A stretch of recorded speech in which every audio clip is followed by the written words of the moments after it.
Lowe of NPR and The Atlantic, Loyola Law School's Jessica Levinson, and John Phillips from KABC Radio. Thank you so much for being here, all of you. John, let's start with you. Another school shooting, unfortunately. We had all of that work towards March for Our Lives, all of this Parkland students saying we never want to have another school shooting, and here we are again. Right, it's a horrible story. It's something we hate having to report on. We hate having to read about. The carnage, the death, the misery that comes as a result of this is awful. That being said, the details in this particular case are still coming in. I will say, in general, when you're talking about gun violence, what I would do, speaking as a Republican, is I would go after people who aren't legally allowed to have guns, who already have guns. In the state of California, there are 10,000 guns that are out there that belong to people who are mentally ill, people who are convicted felons, who shouldn't be able to own these guns. There's no excuse as to why the state of California hasn't gone into those homes and taken those guns from those people who own them illegally, and that's on the Department of Justice in California because they're the ones that have dropped the ball. Other comments, other reaction to what happened? When I listen to you talk, I as a mother, it's just, Republicans talking about gun control, and it's been going on for so many years, and my frustration level is this high. And I have two teenage daughters. They go to school, LAUSD, Van Nuys High. We had a school kind of turned into a hoax shooting of a couple months ago. So I'm deeply frustrated and horrified, and I can't believe it happens over and over again. That said, it's like my kids go to school every day. I cannot wait for another march on Washington, whether we're in our pussy hats or marching for science or whatever. It's like I feel that we should, of a place of reaching across, not in front of you, but across each other, because we all want our children to be safe.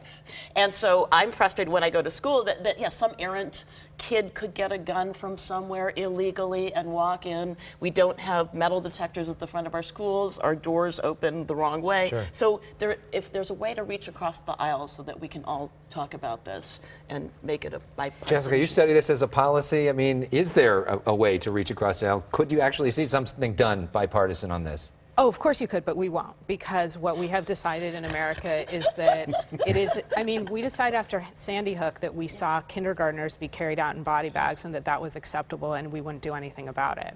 So it doesn't seem to me that any additional kids being murdered on at this point, regular basis will change it. We're having a debate. The debate is changing. So I would say I completely agree with what John said in terms of that is absolutely the starting point, in that we should start by taking guns away from people who shouldn't have them. But if you just do a graphic of where the U.S. is in terms of our gun laws and where the rest of the entire world is, we are such an unbelievable outlier in terms of our laws, and then you can see very easily, correspondingly, the violence.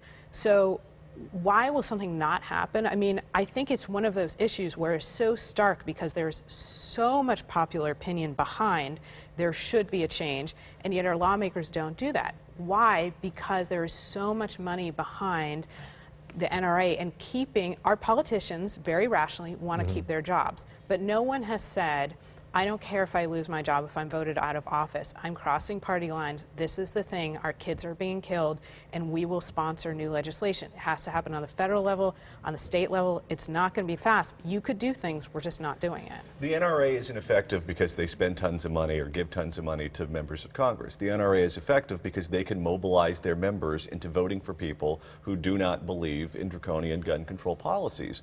I would also add that it's draconian gun control policies? I mean, what Like about, safety, background checks is like 96% approval in the country. If you listen to what some people on the far left are advocating for and what some of these students are advocating for, it goes far beyond that.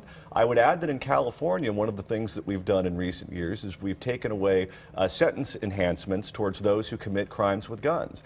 In my opinion, you have to enforce the law and you have to be tough with people when they break the law involving guns. If you do that, I think that's a great start. Last comment. Right, and part of the left is, medicine containers have safety things on them and guns don't. I'm again continue to be just enormously frustrated with just, you know, an ID of your gun or a safety or something, that when even kids are getting killed in their own homes because they're going into the cabinet and killing themselves or shooting someone in the family, it's enormously frustrating. And to a certain extent, I'd love to have a conversation with someone from the NRA that we can sit down together and go, isn't this reasonable? You can still hunt. You can still do this. Yeah. But why, when we have seatbelts in cars, is there absolutely no gun control? And we also know that... Yeah, we're going to have to leave it there for now, but we're going to be able to talk more in our bonus issues about this online. We're going to be back with a little bit more from our panel as well.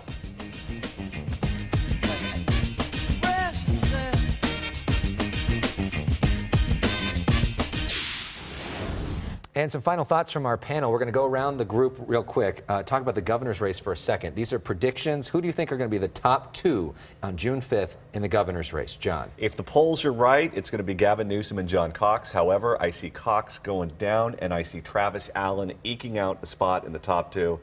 Newsom, Allen. All right.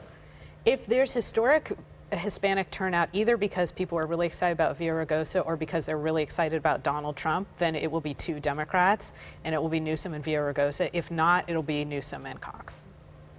And can I just give a shout out to John Chang? I just think he would be very fiscally responsible and is kind of like maybe not of the moment in this time of politics where there's a lot of tweeting and personality. Yeah. He just would get the job done. And last question around the panel. Will we see any meaningful gun control in the next year? No. No. No. Not very hopeful on that front, but we have a lot more to talk about in our bonus issues. This is where you can go online right now. We're streaming with more of our panel. Facebook.com/Elex Michaelson, YouTube.com/Elex Michaelson. We're going to talk more about all the issues you saw here, and it's going to be a lot of fun. We'll see you online. Thanks for joining us on TV. Have a great one.